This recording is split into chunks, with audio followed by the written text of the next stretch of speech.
Ezi gavzi kim navê warê xwe, Ez ê bilind kim dengê xaka xwe. Ji çiyayên bilind heta deştan, Bila bigihîje hemû cîhan.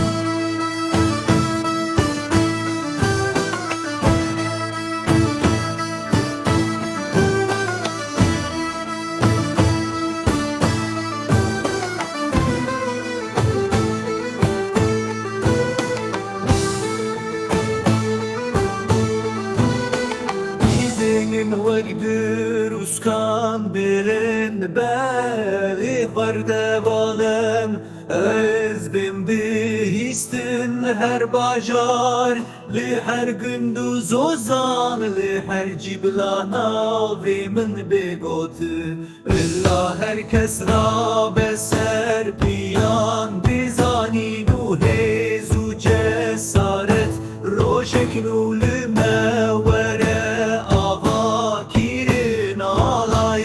serme bibesibe Leher deri bila em xuya bin Jivi xewa kurem şiyar bin Bi axaf ve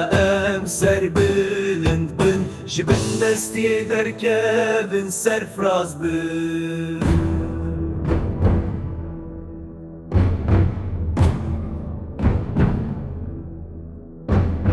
Sistir kanrem ebibin heval Roşu hevi bidin meroni Liseri azadiyem ebi meşinç Zinciranem ebi kin xwerezgar Divir ya dijwar da em ebi meşim Hevin mezinu baweriye